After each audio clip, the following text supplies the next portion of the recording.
Sean, good afternoon. Hope you're well. Afternoon, and you?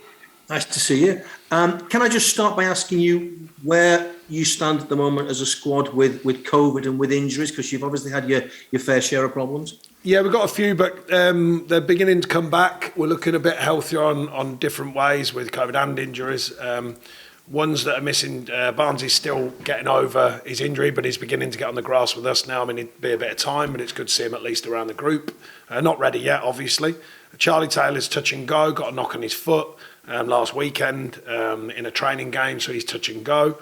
Eric Peters is back in the building after the COVID thing. Johan's back in the building just today, and Eric Peters today, training with the group.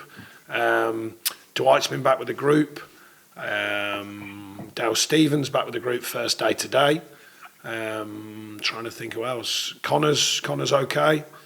I think that's more or less everyone who's been missing. There might be someone else in there. I mean, it's been a quite a long list, as you can imagine, and the different people returning and some going out because of COVID, and then obviously injuries and stuff like that. Woody going as well. You know, you add all of them things in the equation. Maxwell's still away, of course, or at least till next Wednesday, it seems, and we'll see what happens then. But yeah, a few coming back, but still a few missing.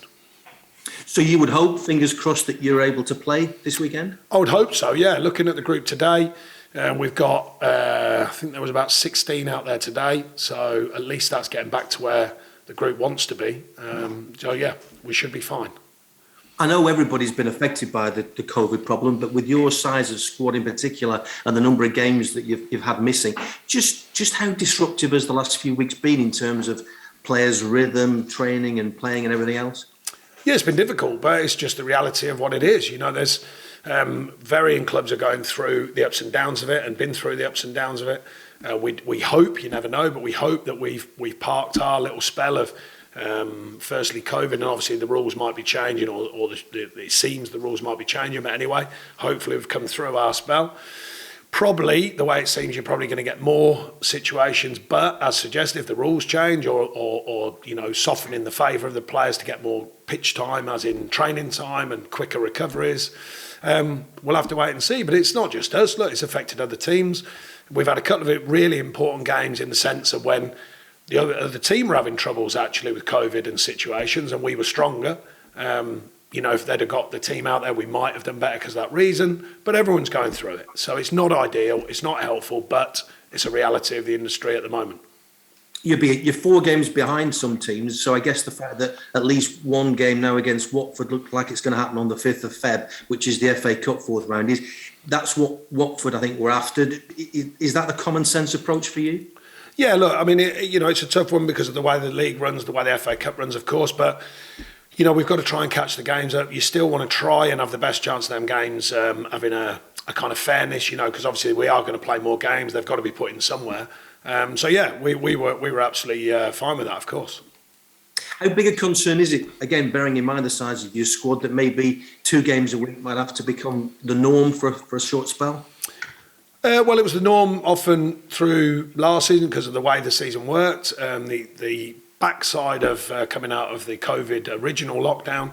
So look, I mean, that's the adaptation we're going to have to make. I don't think it's always perfect, but at the end of the day, it's there. You know, it's got to be done. The games have got to be played. We understand that.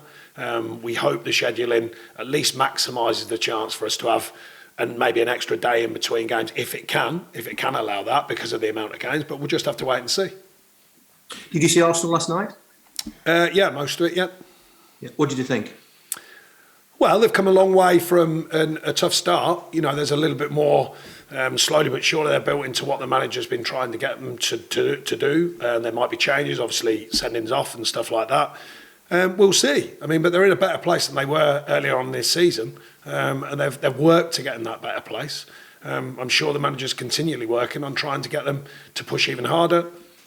Absolutely always a tough game going to Arsenal anyway, as many places in the Premier League.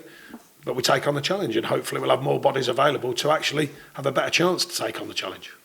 It doesn't seem a particularly settled camp with red cards and players having to apologise to fans, and Aubameyang has the heart issue. I mean, do you have to almost just look for any percentage of an advantage when it comes to something like that because of the situation you're in? No. We have to look at the realities of the players that are there, not the ones that are not, or not the ones that have got issues. We have to look at the players that are there. They've got some very, very good players. They've, as I said, they've changed the sort of way they were playing in the sense of the urgency, the edge, if you like, that I've talked about with our group. They've had a bit more of that as the season's come on. Everyone has challenges across the Premier League. They're no different, but they've still got some very, very good players. I guess the fans will be watching the game, but also be very mindful of the fact that we've 10 days left in the window now. You've got the Wood money. Any progress to report at all in terms of your targets? Nope. Nothing at all? Nope. No. You've been linked with Andy Carroll repeatedly. He's a free agent, not attached to a club at the moment. Is that a possibility? Was that after the no answer, or shall I answer that one as well? It's still no. It's still no updates. Are you actually talking to players? Has it got to that point yet? I know you can only your talk list. to players if they're agreed, and you've got a deal agreed. That's the only time you can talk to players. So no progress to report in any transfer dealing whatsoever this window? Nope, and I normally don't report it, to be fair, as you well know. So I've always tried to be respectful of other teams and other situations, and I still do, until I think the deal is open to talk about. How concerned are you getting with, as I say, 10 days to go? Because I'm guessing you and everybody connected with the club would want bodies in before the end of January. If the bodies, as you describe it, are the right ones, and the right ones to add to what we try and do and add to the performance level and add to the outcomes, of course, then I'm sure we're looking to do that. But the reality is it's no concern. Concern isn't going to change it. Usually, agreements, finances, they're the things that change the situation. Most teams have an idea of players they want. It's simple as that. But the things that change it are certainly not concern. You can't buy a player with concern. Are you in a slightly different position this year because your long-term strategy, in a way, is going to have to change because you didn't expect the Chris Wood departure? I don't think the long-term strategy changes too much. I think the immediacy of what we can achieve, if we can achieve it in the market, is important. I think that's quite obvious. But no, I think the long-term strategy is still there. I think the new ownership group have a different kind of feel about what they want to do with it, but they do understand the immediacy. They do understand we've lost a very good player and a player who's done very well for us. They do understand that. But the rules, you can't radically change the rules. You still have to get players who can affect the group in a positive way. There is no point in signing players who at least can't challenge the group that you've got now, unless, of course, there is a different style. If they're younger development style players, of course. But what I mean is, if you're trying to get like for likes or players that are round about what you do, well, the idea is to get better players, or certainly ones that are on the edge of becoming better, or else there's no point. What are your relationships like with the new regime? Because clearly you'd have had an established relationship with the past board. Now you've got new owners in who are having to get used to the idea of a window, maybe having to get used to the idea of a relegation battle. How much contact are you having to have with them now on a daily basis? Yeah, I've got open dialogue with the relevant people that are involved and the ones that are really involved. There's people behind the scenes in the business side, of course, but certainly open dialogue with Alan. Mike Smith, they're the two people I speak to the most. But yeah, very open dialogue with them. And they're as equally aware and I'm guessing concerned at the club situation as you are? No, they're aware. Like I say, concern doesn't solve anything. The idea is planning, strategy, thought, process. They're the things that can hopefully make sure that we look after ourselves. So yeah, but they're aware of the situation. I'm pretty sure of that. So hand on heart, in the next 10 days, how many new players would you hope to see in at the club? 23. There again? 23. Thank you very much. Have a nice weekend. Cheers, Pete. Thanks, Peter. Pete, PLP. Oh, Sean. How difficult has it been in training and in the dressing room, and indeed on the pitch? How difficult is it going to be without that focal point of Chris Wood for the first time? Well, he wasn't here all the time we've been in the Premier League. He's played his part without a shadow, but there's other good players here that we believe in. I've mentioned the last couple of weeks that we've had these challenges before, and now it's time for the group to take responsibility, which I look for them to do. And, of course, the individuals who... You've got to remember, when a player like that leaves who's played a lot of football for us, there's always one behind him, knocking on my door saying, why am I not playing? Well, OK, there's a slot there that's quite open, obviously. So, therefore, let's see what you've got. Let's come and take on the challenge. Have you identified somebody who's going to give you and all the players that outlet though? No, we've identified things that possibly could, but there's no guarantees. You know, we can all sit here and identify whoever we want to throw in that position, but there's no guarantees for when you can afford them. There's no guarantees that you get that player. So therefore, first of all, port of call, is looking inside your camp, looking at what you've got, looking how you can work with them, looking for them to work with the team in order to be successful. So that's always the first port of call. Pete mentioned the games in hand. I mean, you look at Brentford, you're 5 games in hand of them. Is this, how do you view it? Is it a godsend at times, or can it be a hindrance, you know, with looking at them all stacked up?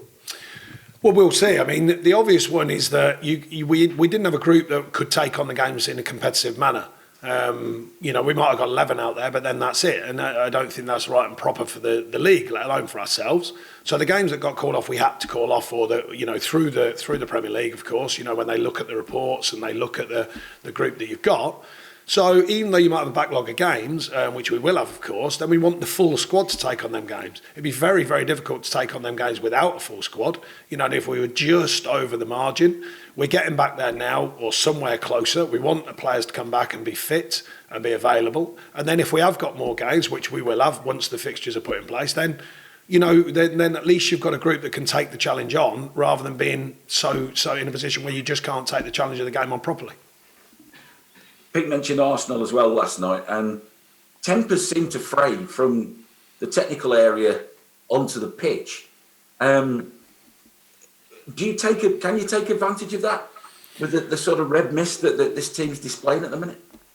Well, it's not something that goes into our game planning. You know, they're individuals, and their team ethic and what they want to put on the pitch, that's down to them. I certainly can't do anything about that. All we ask for is our players to play the right way, to play hard, play strong, but also play well. You know, that's the challenge of football.